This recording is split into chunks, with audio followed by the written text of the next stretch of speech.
Okay, well I'm out here today with the TD15-151 and I want to see if we can get it fired up today. It's been sitting a long time, but this engine, if you look on this side, is a diesel. Everything on this side is diesel. If you go to the other side, you'll see the carburetor, spark plugs, and that's the way they started. But what we got here is a lever. We'll pull this out here in a minute. What this does is it opens the third, I think it's the third valve in the head. It opens that up to the spark chamber. It lowers the compression of the diesel so that it can burn gas safely, and then it also turns on the ignition. Well, hello, Roxy. It also turns on the ignition on the spark and turns the gas on the carburetor. This lever does a lot of stuff. It runs all the way through the motor, so when you flip it on this side, it does more than one thing. But anyway, I'm gonna see if we can't get this thing fired up. I don't know if it'll start. It's been a long time since we've messed with it, but I've got the seat off. I was pressure washing it. I got everything cleaned up pretty much on it. Anyhow, we start out with the throttle lever down.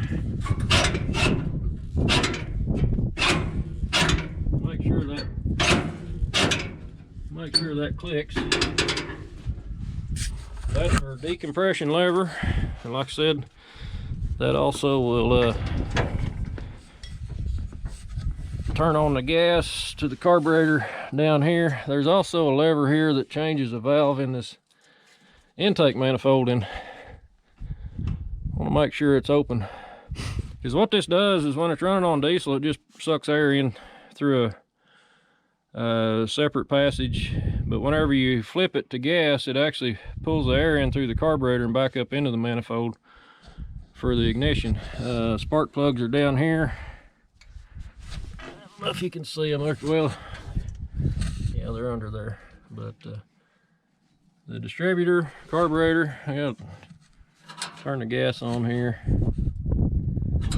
And like I say, I don't know what this thing's going to do. Maybe nothing. But we will give it a try. Turn the key on. Okay, I think that's should be on. Give it a little choke.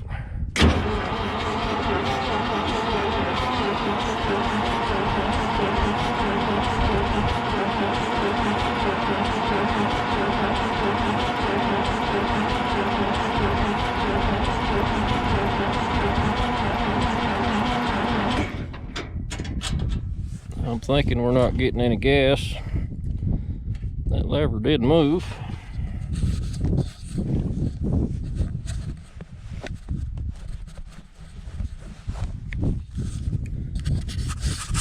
Sorry about the camera shake. Try to get you set up here. Yeah, I might go ahead and pull the plug on this and see if we're getting any gas out of the carburetor.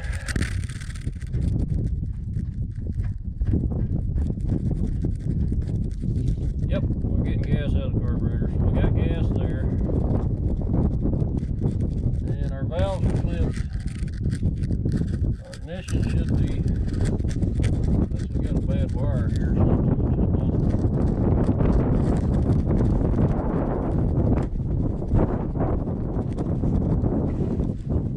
Alright, I want to say.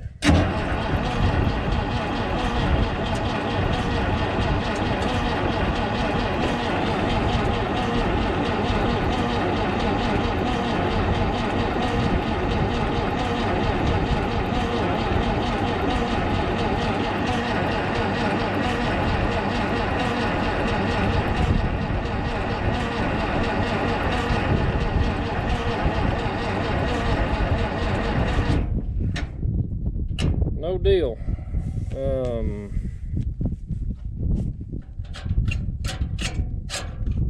Kind of surprising in a way. These things usually fire pretty easy.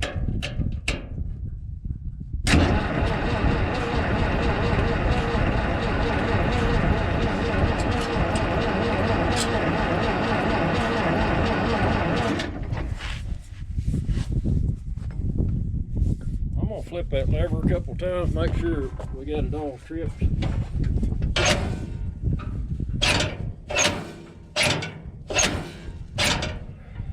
See if that makes any difference.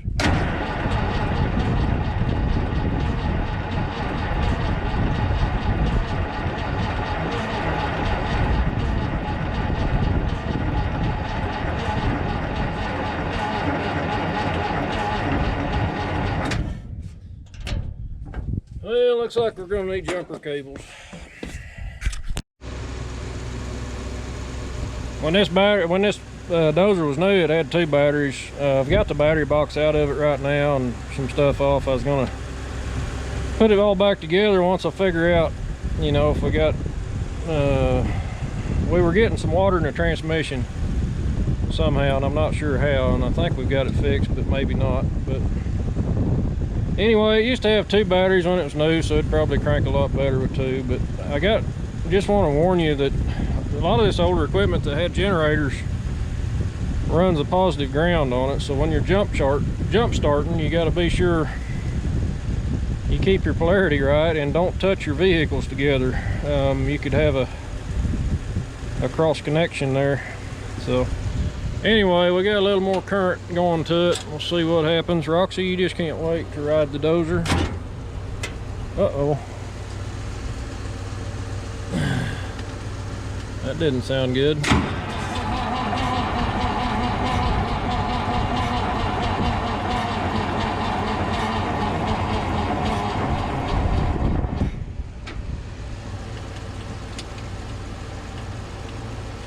Might not have a good connection on my battery. I gotta check it out.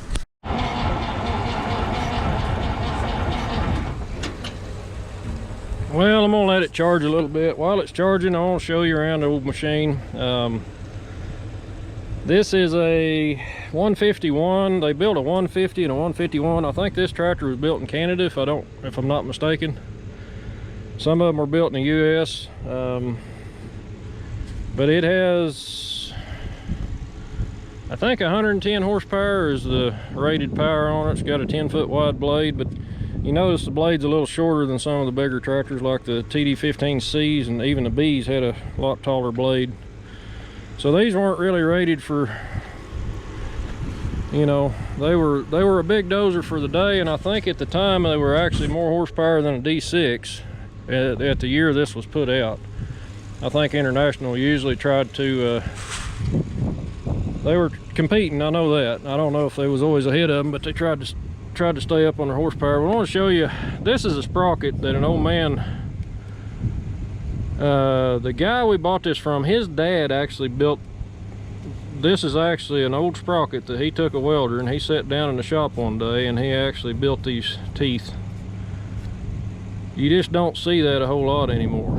And on these, a lot of these are rings that he probably left the hub on this tractor, cut the ring off, and re-welded the sprocket back on the old hub. That's how they did a lot of that stuff back then. This one's got pretty good rails on it. It's got a couple of pins on the other side that are froze up though. So this side's been, it was froze up, and I think my dad got it fixed, and it should be in good shape now. But the other side, it's got pretty good undercarriage other than the stuck pins. It's got a cable unit. We've got a Cat 60 scraper that my dad has used quite a bit with it, and it actually works pretty well. The old cable unit is pretty wore out. It needs a little attention, but cable unit's not an International. It's a what is that, Buckeye? I don't know what, something like that.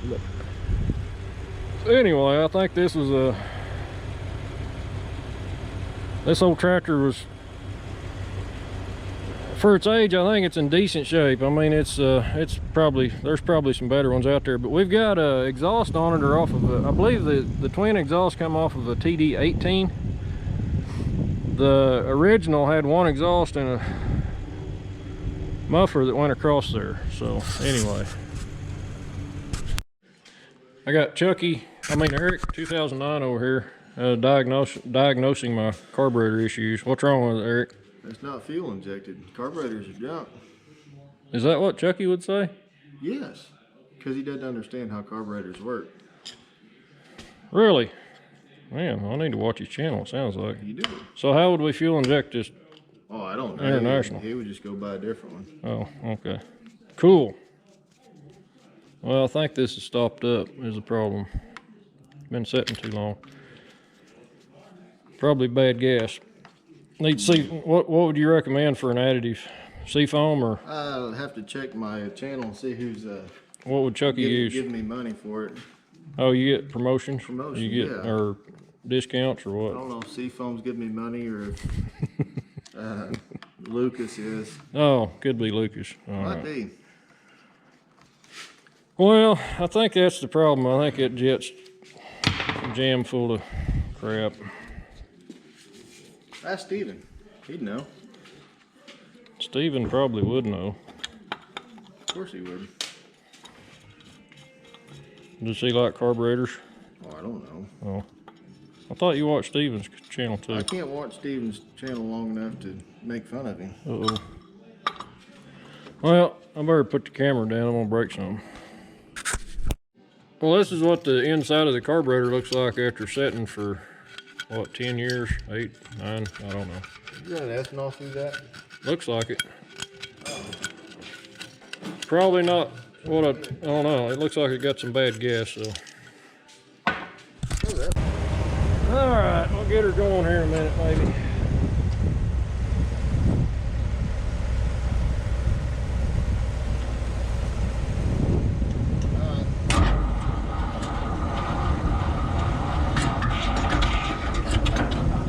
There we go.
It's alive, kinda.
set for so long? Well, it always did mess when it was cold. Usually if you take it and drive it a little bit, it'll clear up. And it was almost to clear up. Every now and then you hear it hit. Yeah. But I've got a manual on it. I need to run the valves on it. Never had the valves yet. Been using mine too. I probably need to get the blade chained up, draw it in the barn, fix it.